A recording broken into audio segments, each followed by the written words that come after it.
बेटा unit vector के बारे में जानना है।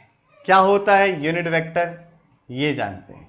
इसे इंग्लिश में, हिंदी में बोलते हैं बच्चों, सॉरी हिंदी में बोलते हैं इसे इकाई सदिश। जैसा कि नाम है इकाई और सदिश, वह सदिश जिसकी लंबाई इकाई हो, यानी कि वेक्टर जिसका मैग्नीट्यूड 1 हो, जिसकी लेंथ 1 हो, ऐसे सदिश को इकाई सदिश यानी कि यूनिट वेक्टर बोलते हैं। अब इकाई सदिश की कुछ खासियत है, कुछ विशेषताएं हैं। पहली बात, इसका मात्रक कोई नहीं होता, यूनिटलेस है। साथ ही साथ इसकी कोई विमा नहीं होती, विमाहीन है। तो ये है अपना इकाई सदिश। अब इकाई सदिश की आवश्यकता क्या है, इसको समझते हैं। कि मान लीजिए बच्चे कि मेरे पास एक वेक्टर ए है जिसकी दिशा ये दे रखी है। अब इस वेक्टर ए की जो लंबाई होगी वो क्या होगी, ए। इस वेक्टर ए को ध्यान से देखो तो इसमें क्या होगा, एक तो परिमाण और एक होगी दिशा, जिसे मैं कहता हूं ए कैप। ध्यान से समझना, अब ए कैप को कैसे समझना है, कैसे निकालना है। अगर मुझे इस वेक्टर ए की डायरेक्शन में या दिशा में एक वेक्टर चाहिए जिसकी लंबाई क्या हो, जिसकी लंबाई 1 हो या जिसकी मैग्नीट्यूड 1 हो, कैसे निकालूंगा, बहुत आसान है, ध्यान से समझना। देखो ये वेक्टर ए कैसे बना होगा, इसकी ए लंबाई कैसे होगी, एक 1 यूनिट का होगा, एक 1 यूनिट का होगा, एक 1 यूनिट का ऐसा होगा, ऐसे ए लेंथ 1 1 1 1 करके जोड़े गए होंगे तब मिला होगा। अगर मुझे एक लेंथ चाहिए तो वेक्टर ए को मैं अगर इसी की लंबाई से यानी कि इसी के परिमाण से भाग दे दूं तो मुझे एक पार्ट मिल जाएगा इसका, है ना आसान। भाई एक भाग मिल जाएगा मुझे, इसका एक भाग चाहिए ना, तो वेक्टर ए को इसी के मैग्नीट्यूड यानी कि परिमाण से भाग दे दो।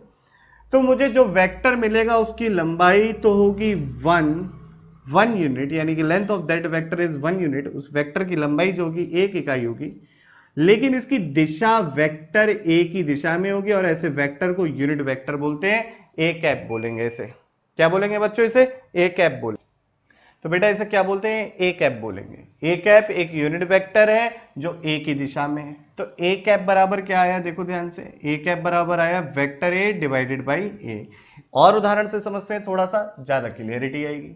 मान लीजिए एक वेक्टर है जिसकी लंबाई 2 है, लंबाई 2 है, वेक्टर ए है, इसका मैग्नीट्यूड 2 है यानी कि लंबाई 2 है। मैं इसकी दिशा में एक वेक्टर चाहता हूं, तो क्या करूं मैं, जिसका लंबाई 1 हो, तो इसी वेक्टर को इसी के मैग्नीट्यूड से भाग दे दो, तो डिवाइड कर दिया तो मुझे ए कैप मिल जाएगा, यानी कि इस वेक्टर की लंबाई 1 इकाई होगी। भाई ये कैसे बना हुआ, 1 और ये लेंथ भी क्या होगी 1, तो मुझे 1 चाहिए ना हिस्सा, तो क्या करो 1 divided by A divided by 2 कर दो। या वेक्टर ए कैसे बना होगा, ऐसे दूसरे तरीके से देखो चीजों को, दूसरे हर नजरिए से सोचो। वेक्टर ए बना होगा परिमाण, परिमाण को लिखते हैं 2 से, और उसकी दिशा ए कैप। तो यानी कि मुझे समझ में आया कि एक वेक्टर में दो चीजें होती हैं, एक तो होती है मैग्नीट्यूड यानी कि परिमाण, और दूसरी होती है दिशा। मुझे चाहिए दिशा, केवल मुझे दिशा से मतलब है। तो दिशा निकालने के लिए क्या करोगे बेटा, वेक्टर ए डिवाइड बाई 2। इसी तरीके से समझो, वेक्टर ए को क्या लिखते हो, ए, और उसकी दिशा ए कैप। तो ए कैप बराबर क्या हो जाएगा, simple vector A divided by A. यानी कि अगर किसी वेक्टर को उसी के मैग्नीट्यूड से डिवाइड कर दो बच्चों, तो हमें जो वेक्टर मिलता है वो इकाई सदिश होता है। तो किसी दिए हुए वेक्टर की दिशा में अगर इकाई सदिश निकालना है तो उस वेक्टर को उसी के मैग्नीट्यूड यानी कि परिमाण से बेटा भाग दे दो, इकाई सदिश मिल जाएगा। अब देखो अपने पास कुछ एक्सिस थी, X axis, Y axis, Z axis. तो ये एक्सिस का, अब अगर मुझे थोड़ा सा निर्देश तंत्र के बच्चे जानते हैं निर्देश तंत्र के बारे में, अगर किसी किसी डायरेक्शन है, कोई पॉइंट है स्पेस में, कोई पॉइंट है, ठीक है, कोई पॉइंट है, ये आपका एक्स एक्सिस, ये मान लो वाई एक्सिस, ये जेड एक्सिस, और पॉइंट पी है। इस पॉइंट के जो कोऑर्डिनेट है X comma Y comma Z है। अब मुझे इसका क्या मतलब समझ में आता है, यदि मैं x की दिशा में x चलूं, y की दिशा में y चलूं, तो जिस बिंदु पर पहुंचूंगा, और z की दिशा में z चलूं, तो जिस बिंदु पर पहुंचूंगा उस बिंदु P के कोऑर्डिनेट होंगे x, y, z। अब इस इकाई सदिश का इस्तेमाल करके हम किसी भी बिंदु की स्थिति ज्ञात कर सकते हैं वेक्टर फॉर्म में।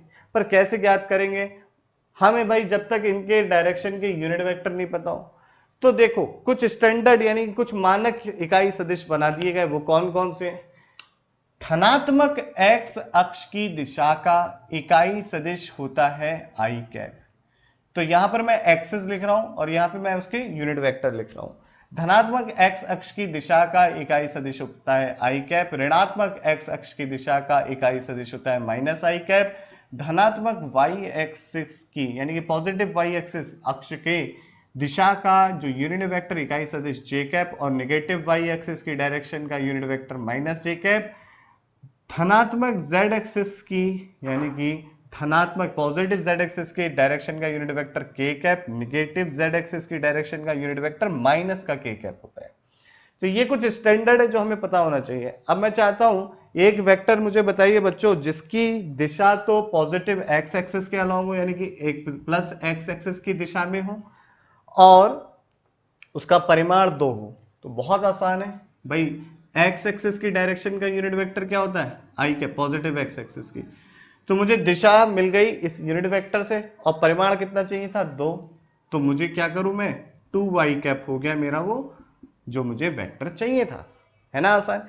अब एक वेक्टर चाहिए जिसकी दिशा तो धनात्मक y अक्ष की दिशा में हो तथा उसका परिमाण जो बच्चों हो वो परिमाण कितना हो, उसका परिमाण हो 4। तो एक वेक्टर चाहिए जिसकी लंबाई 4 हो और दिशा कितनी हो, दिशा कौन सी, वाई एक्स। तो देखो जे कैप एक बार लिखो, एक बार जे कैप लो, एक बार जे कैप लो, एक बार जे कैप, ये हो गया। देखो जे कैप एक यूनिट वेक्टर, इसकी लंबाई 1 होगी, जे कैप ये भी 1 1 1।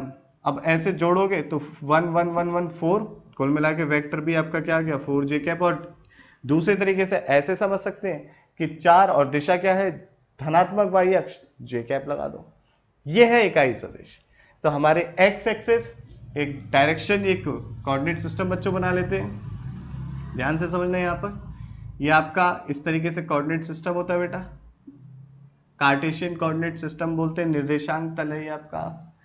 तो निर्देशांक तंत्र, तो इसमें बेटा ये एक्स एक्सिस है, इसकी डायरेक्शन में यूनिट वेक्टर आई कैप। ये आपकी वाई एक्सिस है, इसकी डायरेक्शन का यूनिट वेक्टर जे कैप। ये आपकी जेड एक्सिस है, इसकी डायरेक्शन का यूनिट वेक्टर के कैप।